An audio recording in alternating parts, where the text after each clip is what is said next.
It Could Always Be Worse by Margot Zemek. It could always be worse. It Could Always Be Worse, a Yiddish folktale retold with pictures by Margot Zemek.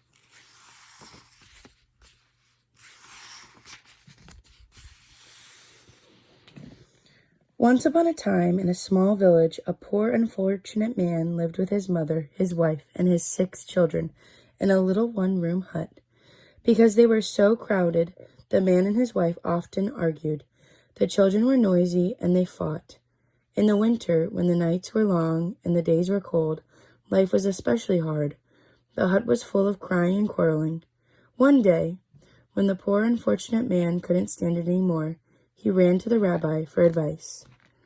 So this is that hut that the man is talking about. This looks like his mother.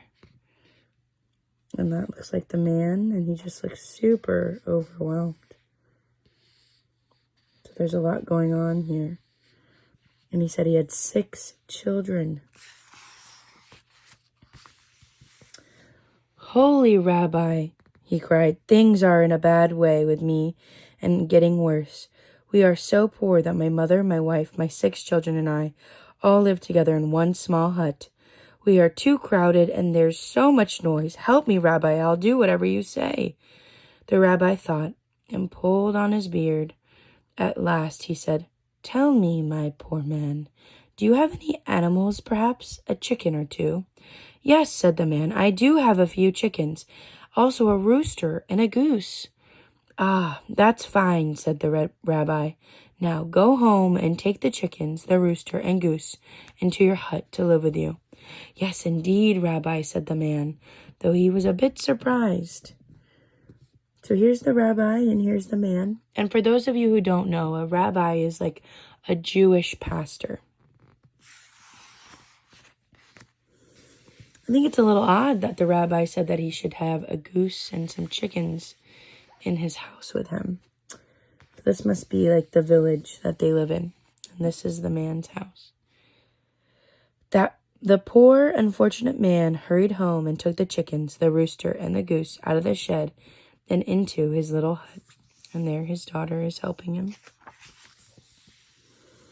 When some days or a week had gone by, life in the hut was worse than before. Now, with the quarreling and crying, there was honking, crowing, and clucking. There were feathers in the soup. The hut stayed just as small, and the children grew bigger. When the poor, unfortunate man couldn't stand it any longer, he again ran to the rabbi for help. So this is that house with everybody in it, and clucking, and geese everywhere, and just looks like a hot mess, huh, kids? How do you think you would do if you had a goose and a chicken and a rooster in your house? So here he is, probably explaining all that chaos that ensued. "Holy Rabbi," he cried, "see what a misfortune has befallen me. Now with the crying and quarreling, with the honking, clucking, and crowing, there are feathers in the soup. Rabbi, it couldn't be worse. Help me, please." The rabbi listened and thought. At last he said, "Tell me, do you happen to have a goat?" "Oh, yes, I do have an old goat, but he's not worth much." "Excellent," said the rabbi. "Now go home and take the old goat into your hut to live with you." "Ah, no, do you really mean it, Rabbi?" cried the man. Come now, my good man, and do as I say at once," said Rabbi. What do you guys think the goat will do in the house? Do you think it'll be a good goat, or do you think it'll cause some trouble, just like the geese and the rooster and chickens? The poor, unfortunate man tramped back home with his head hanging down and took the old goat into his hut. When some days or a week had gone by, life in the hut was much worse. Now, with the crying, quarreling, clucking, honking, and crowing, the goat went wild, pushing and butting everyone with his horns.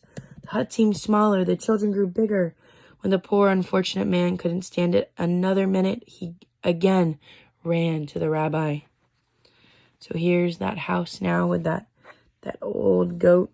Everything's flying around, and People are having a really tough time moving and working. The chickens are hiding from the children. Holy Rabbi, help me, he screamed. Now the goat is running wild. My life is a nightmare. The rabbi listened and thought. At last, he said, tell me, my poor man, is it possible that you have a cow? Young or old, it doesn't matter. Yes, Rabbi, it's true I have a cow, said the poor man fearfully. Go home then, said the rabbi, and take the cow into your hut. Oh no, surely not, Rabbi, cried the man. Do it at once, said the rabbi. He's got the chickens and the goat, and the babies are fighting, and the mother or the sister and the grandmother, and look at all this chaos. The urn, or they're washing. It just looks like a bunch of a mess. The poor, unfortunate man trudged home with a heavy heart and took the cow into his hut. Is the rabbi crazy, he thought? Here he is, taking that cow into the hut. When some days or a week had gone by, life in the hut was very much worse than before. Everyone quarreled, even the chickens. The goat ran wild. The cow trampled everything. The poor man could hardly believe his misfortune. At last, when he could stand it no longer, he ran to the rabbi for help. Well, here I think we have some arguing between man and the wife. Everybody is everywhere. Ugh. Ay, look at how chaotic it looks. And look at how dirty everything is. Holy Rabbi, he shrieked, help me, save me. The end of the world has come. The cow is trampling everything. There's no room even to breathe. It's worse than a nightmare. The rabbi listened and thought. At last he said, go home now, my poor unfortunate man, and let the animals out of your hut. I will. I'll do it right away. Here's the hut. Here's the mess inside the hut. He just wants to get it out. He just wants all of this chaos to leave. So now you notice all the animals are out of the house. The geese, the chickens, the rooster, the cow, the goat. The poor unfortunate man hurried home and let the cow, the goat, the chickens, the goose, and the rooster out of his little hut. Oh, look at the silence. Look at how calm everybody is. Everybody looks rested.